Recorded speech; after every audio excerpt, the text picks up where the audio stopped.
کہ وہ دیکھیں جی آپ تو 20 سال سے فوجی آپریشن کر رہے ہیں، کسی کو یہ نہیں پتا کہ intelligence based operation, military operation, counter insurgency, policing, اس کے بیچ میں تفریق کیا ہے، اور تواتر کے ساتھ ہر ایک کے منہ میں فوجی آپریشن ہے۔ کہاں فوجی آپریشن ہو رہا ہے؟ اچھا سر، یہ مسئلے کا حل میں آپ سے پوچھوں گا، لیکن ایک الزام یہ ہے کہ جب بلوچ قیادت اقتدار سے باہر ہوتی ہے، آپ میرے خیال میں وہ واحد ہیں جو اقتدار سے باہر بھی آپ یہی بات کرتے تھے، اقتدار میں بھی یہی بات کرتے تھے، آپ سے بہت سارے اختلافات ہیں، لیکن آپ نے ہمیشہ پاکستان کا مقدمہ پیش کیا اور بڑے آرٹیکولیٹ طریقے سے پیش کیا، اور یہی وجہ ہے کہ آپ سے بات کرنے کا مزہ بھی آتا ہے۔ لیکن ابھی جو ہمارے موجودہ وزیر داخلہ انتہائی اچھے آدمی ہیں، ان کی حب الوطنی پہ کسی کو کوئی شک نہیں ہے، لیکن جب وہ سینیٹر تھے اس زمانے میں انہوں نے میڈیا سے بات کرتے ہوئے کیا کہا؟ لوگ بندوق نہ اٹھائیں تو کیا کریں، آدھا پنجاب بے روزگار ہے، کے پی کے بے روزگار ہے، جس کو انجینئر کو نوکری نہیں ملے خدا نہ خواستہ وہ بندوق اٹھا لے۔ سر یہ وزیر اعلیٰ صاحب ماضی قریب میں یہ کچھ کہتے ہیں، پھر تنقید تو ہوتی ہے نا۔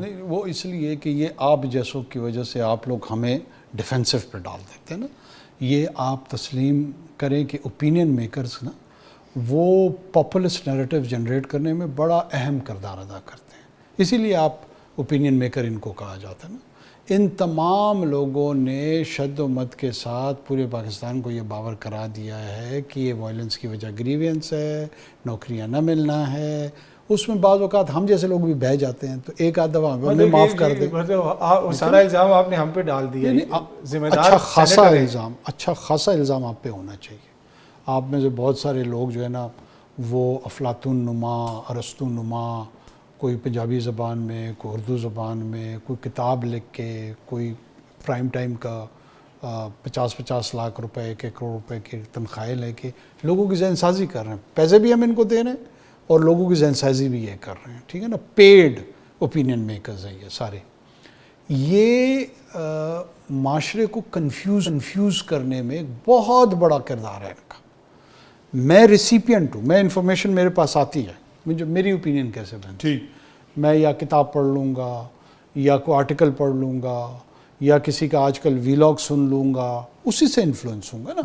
میں پولیٹیشین ہوں، اور ایک آدھ کوئی ایسا ہو سکتا ہے کہ جو اس تمام انفارمیشن کو پروسیس کر کے وہ اوپینین میں لیڈ رول لے، لیکن کم ہے ایسے لوگ۔ سر اوپینین ایک اس کا فیکٹر ہو سکتا ہے نا، اینڈ آف دا ڈے جو گورننس، ہائی اہم فیکٹر، گورننس سے بھی امپورٹنٹ فیکٹر۔ چلے مان لیا، پر پھر بھی گورننس کے مسائل بھی تو ہیں نا۔ جب وزیر داخلہ کی انڈرسٹینڈنگ یہ ہو کہ ایک ایس ایچ او کی مار ہے، پھر اس پہ ہم تنقید کریں گے تو آپ جیسے بڑے بھائی ہمیں ناراض ہوتے ہیں۔ میں بالکل تنقید کریں، جو انٹیریئر منسٹر ہے وہ انڈرسٹینڈنگ جو ہے نا ہونی چاہیے نا ایشو کی۔ سر میں ان کا سپوکس پرسن تو نہیں میں اوور آل جنرل بات کر کے اوور دا ایئرز ان پہ تنقید ہونی چاہیے۔ وہ اگر انہوں نے کوئی پبلک اسٹیٹمنٹ دی ہے اس کے وہ جواب دیں، وہ دے دیں گے۔ کاکڑ صاحب ادھر سے ہم بلوچستان میں دہشت گردی کو ختم کیسے کر سکتے ہیں، یہاں سے سر آگے کس طرح جانا ہے؟ ہاں میرے خیال میں یہ زیادہ غور طلب بات ہے، اور وہ یہی ہے کہ اسمارٹ کینیٹکس، آپ جو ہے نا جس کو کہتے ہیں نا اپروپریٹ اپلیکیشن آف فورس،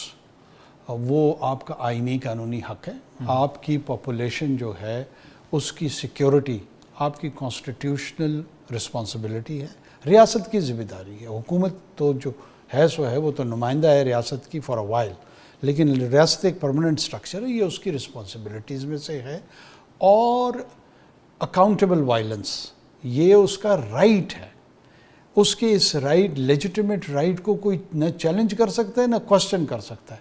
ہم اس کے لیجیٹیمیٹ رائٹ کو جب وہ اپلیکیشن آف فورس کرتی ہے تو ہم اس کو اتنے ڈیفینسو پہ ڈال دیتے ہیں کہ وہ دیکھیں جی آپ تو 20 سال سے فوجی آپریشن کر رہے ہیں، کسی کو یہ نہیں پتا کہ intelligence based operation, military operation, counter insurgency, policing, اس کے بیچ میں تفریق کیا ہے، اور تواتر کے ساتھ ہر ایک کے منہ میں فوجی آپریشن ہے۔ کہاں فوجی آپریشن ہو رہا ہے؟ میں نے تو فوج ابھی تک بلوچستان میں پچھلے 22 سالوں میں نہیں دیکھی، اگر کسی نے دیکھی ہے تو مجھے بتا دیں۔ ہاں para military frontier corps, intelligence based operations ہوتے ہیں، in aid of civil power ضرور ہے وہاں پر، کیا کہتے ہیں آئی بی اوز ضرور ہوتے ہیں، لیکن فوجی آپریشن، ملٹری آپریشن کوئی نہیں ہوا۔ سر چھوڑنے کی ضرورت ہے۔ کیا بڑے آپریشن کی ضرورت ہے سر اس طرح کی؟ اس لیے کہ کوئی ایریا تو ان کے قبضے میں ہے نہیں دہشت گردوں کے۔ اب ہیئر یو گو، آپ نے خود ہی جواب دے دیا، ٹیریٹری ان کے پاس کوئی نہیں ہے، ٹھیک ہے نا.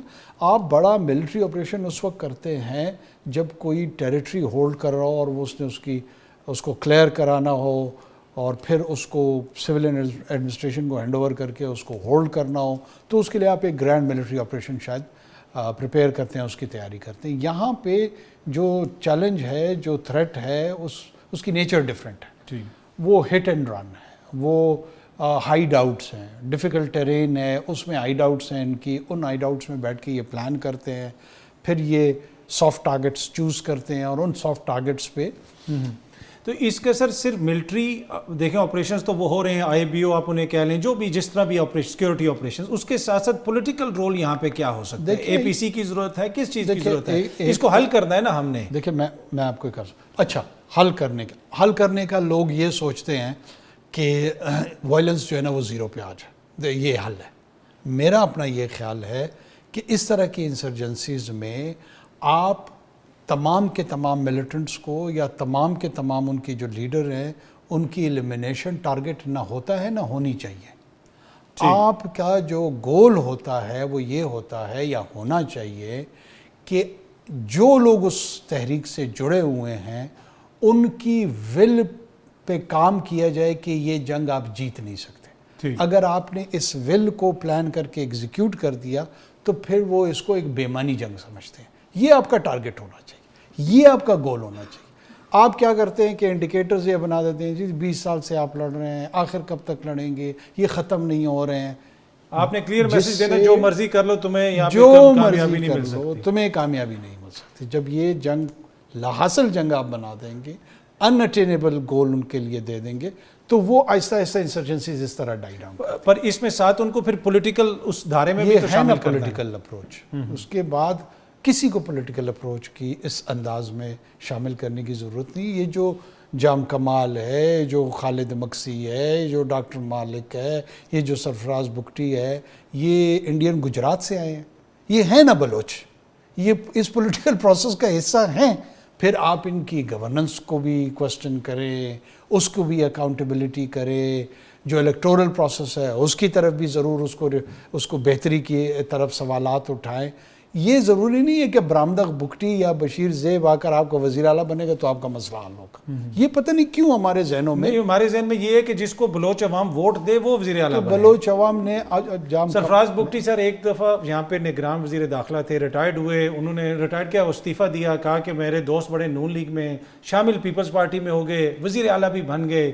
آج پیپلز پارٹی پہ کوئی تنقید ہی نہیں کر رہا کیونکہ سیاسی طور پہ لگتا ہے حکومت ارریلیونٹ ہے, صرف انتظامی طور پہ چلائی جا رہی ہے. یہ ایشو ہے جو میں پھر آپ کو عرض کرتا ہوں. آپ یہ جتنے بھی یہاں پہ ان کے ہمارے ایم پی ایز ہیں, آپ سرفراز بگٹی صاحب کو ایسے مخصوص ٹارگٹ کر رہے ہیں, ان کو اپنے پروگرام میں بلا لیں, وہ آپ کو جواب دے دیں گے. لیکن میرے خیال میں وہ اپنا الیکشن لڑ کے آیا ہے, اس کا حق تھا, اس کی مرضی, اس نے استعفیٰ دیا, اس نے الیکشن لڑ لیا, قانون اس کو اجازت دے رہے تھے, اس نے کانٹیسٹ کر لیا. اس کے بعد بھی اس پارٹی میں شامل ہو, نون میں ہو یا کسی میں, تو اس کی چوائس ہے. ٹھیک ہے. پر سر آخر میں یہ بتائیں کہ انشاءاللہ 6 مہینے میں, سال میں آپ چیزوں کو بہتر ہوتا ہوا دیکھیں. مجھے اللہ کی ذات پہ مکمل یقین ہے, اور میں جو کرنٹ ملٹری لیڈرشپ ہے ان کی ڈٹرمنیشن کو, ان کی پلاننگ کو, ان کے جو تھاٹ پروسیس ہے سویلن سائڈ پہ صوبائی حکومت میں, ان تمام لوگوں کو دیکھ رہا ہوں جو وہاں پہ گیریزن کی لیڈرشپ ہے, ملٹری کی کور کمانڈر ہے, باقی لوگ ہیں, ان کے انٹیلیجنس آؤٹ فٹس ہیں. ان کے ساتھ جتنی بھی گفتگو مختلف پلیٹ فارمز پہ, مختلف میٹنگز میں ہوئی ہے, میں اس نتیجے پہ پہنچا ہوں کہ بہت زیادہ کلیئرٹی ہے لوگوں کو, اور کورس آف ایکشن جو ہے مجھے کافی امید ہے کہ وہ اور اس میں سیاسی مصلحت آڑے نہیں آئے گی. نہیں, مجھے نہیں لگتا کہ آڑے آئے گی, اور وہ جو گول پوسٹ ہیں وہ انشاءاللہ اچیو کر لیں گے.